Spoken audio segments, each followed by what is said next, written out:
L'énergie électrique, ce vélo l'utilise également et le résultat est d'ailleurs assez impressionnant. Mais ce qui va nous intéresser directement dans le reportage qui va suivre, c'est cette station d'accueil.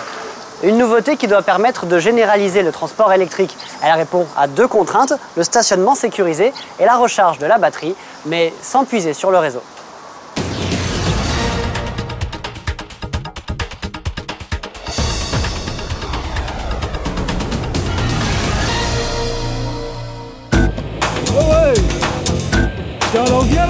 Depuis quelques semaines, certains employés communaux de Saint-Denis ne passent pas inaperçus.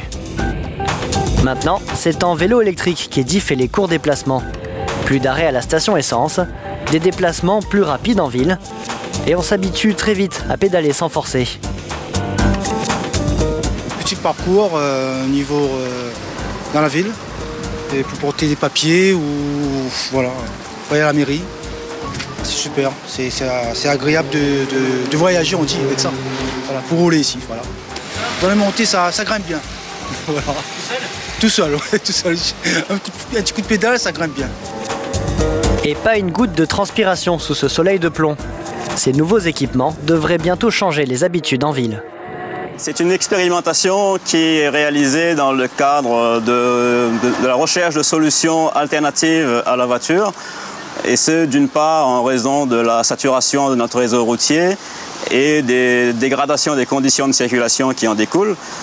Et d'autre part, c'est aussi en raison des enjeux environnementaux et de la problématique énergétique à La Réunion. Le but de l'expérimentation, c'est effectivement de tirer un bilan énergétique et aussi de voir comment ça a été accepté par le personnel de la ville, dans la perspective, bien sûr, de l'étendre à l'ensemble des services de la ville, de donner l'exemple pour les autres entreprises et administrations qui souhaiteraient se lancer dans cette démarche, et par ailleurs, dans l'avenir, de l'étendre aussi au public en général, en fait.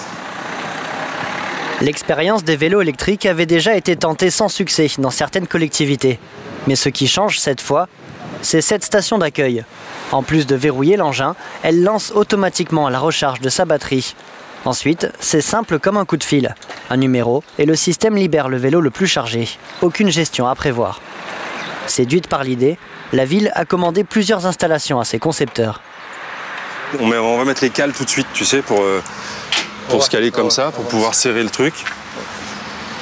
Ce sont des stations qui sont autonomes énergétiquement, c'est-à-dire qu'on a construit un abri sur lequel on pose des panneaux solaires qui vont recharger les vélos électriques quand ils seront à quai, j'ai envie de dire, dans la station, verrouillés et connectés à leur chargeur. Comme souvent, l'atout de ce système, c'est sa simplicité. Et il peut d'ailleurs se monter sur n'importe quel support. Là, je suis en train de connecter les différents câbles pour la commande de l'électromécanique. Voilà. Qui permet la libération du vélo au moment voulu. On l'a fait en 1 heure, là, jusqu'à ce stade-là. Et après, encore le câblage jusqu'à l'armoire. On n'a aucun fil à la patte, à la fois sur le vélo, c'est-à-dire qu'on ne va pas se retrouver, comme sur une station classique, à verrouiller mécaniquement le vélo avec un antivol et ensuite devoir brancher le chargeur, parce qu'un coup sur deux, on ne le fait pas. Sur cette solution-là, on est en solaire, ça pourrait être une autre forme d'énergie. C'est très agréable parce qu'on peut la déplacer. On n'a pas de tranchée à faire, les interventions sur site sont minimum, et on a le droit de se tromper sur l'emplacement, puisqu'on peut déplacer la station dans son intégralité, puisqu'il n'y a aucun réseau qui alimente cette station.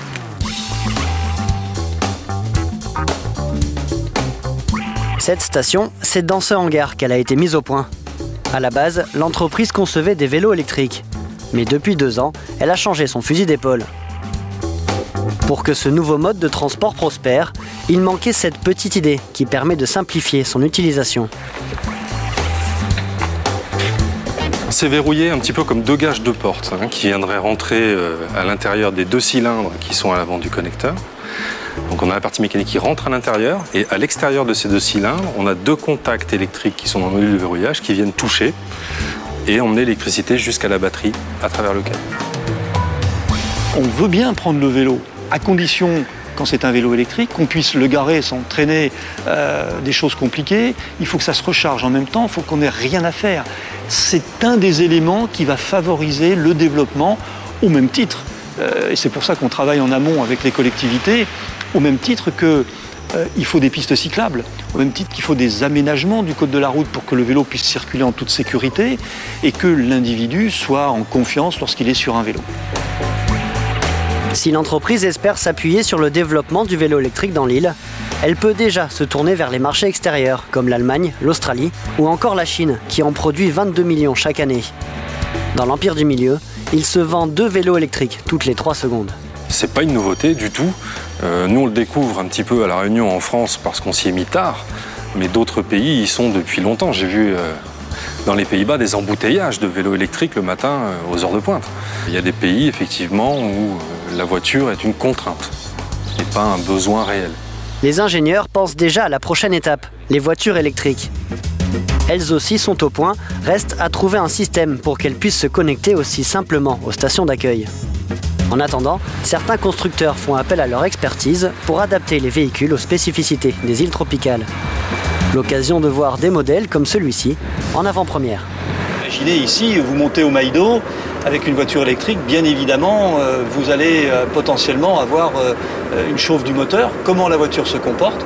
Et bien voilà, c'est ce qu'on nous a demandé de faire, c'est ce que nous faisons.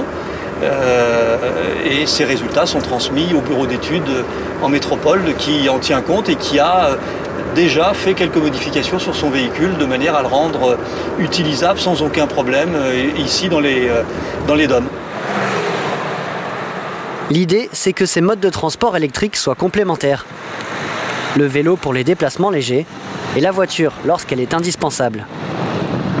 Vous allez faire vos courses dans un supermarché, supermarché à des ombrières, eh bien on peut très bien imaginer qu'il y ait à disposition des parkings réservés pour les voitures électriques avec une prise qui soit reliée aux panneaux photovoltaïques et qui vous permettent de recharger votre voiture pendant que vous faites vos courses. À moins d'1 € la recharge complète, le principe a de quoi faire rêver en ce moment. L'entreprise, elle, anticipe et va au bout de son raisonnement. Enovpark doit en effet installer sa propre usine de fabrication dans son hangar d'ici la fin de l'année, pour que les pièces de sa station d'accueil soient fabriquées localement.